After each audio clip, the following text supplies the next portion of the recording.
नमस्कार मंडळी, सुलभाज रेसिपी मराठीमध्ये तुम्हा सर्वांचे खूप खूप खूप मनापासून स्वागत आहे. चला तर रेसिपीला सुरुवात करूया. तर तुम्ही इथे पाहिलंच असेल की मी अर्धी वाटी चण्याची डाळ भिजत ठेवलेली आहे. 1 ते 2 पाण्याने स्वच्छ धुवून घ्यायची आहे. इथे मी 2 मीडियम आकाराचे कांदे घेतलेले आहेत. ते आपल्याला बारीक चिरून घ्यायचे आहेत.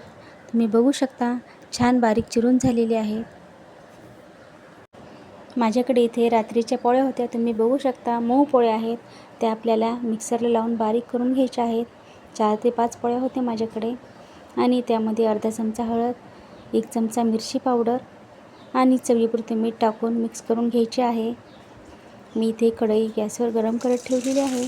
त्यामध्ये 1 चमचा तेल, अर्धा चमचा मोहरी, अर्धा चमचा जिरे, पाव चमचा हिंग, फोडणीमध्येच मी इथे कोथिंबीर टाकलेली आहे आणि कढीपत्ता टाकून आपण छान हलवून घेणार आहोत. आणि ते झाल्यानंतर आपण बारीक चिरून ठेवलेला कांदा तो देखील इथे टाकून घ्यायचा आहे. आपण हे मिश्रण मिक्स करून घेणार आहोत. कांदा छान परतून झालेले आहे. आपण आता चण्याची डाळ टाकून घ्यायची आहे. तुम्हाला जर आवडत असेल तर तुम्ही शेंगदाणे देखील टाकू शकता. चण्याची डाळ टाकून घेतल्यानंतर आपल्याला 5 मिनिट वाफ येण्यासाठी ठेवायची आहे. 5 मिनिटानंतर छान वाफ आलेली आहे, तुम्ही बघू शकता.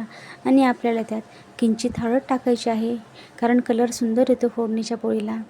हे टाकून झाल्यानंतर आपल्याला ते मिश्रण सगळं टाकून घ्यायचं आहे आणि मिक्स करून घ्यायचं आहे. 5 मिनिट वाफ येऊ द्यायची आहे आणि 5 मिनिटानंतर तुम्ही बघू शकता छान आपली फोडणीची पोळी तयार झालेली आहे. कशी वाटली तुम्हाला रेसिपी?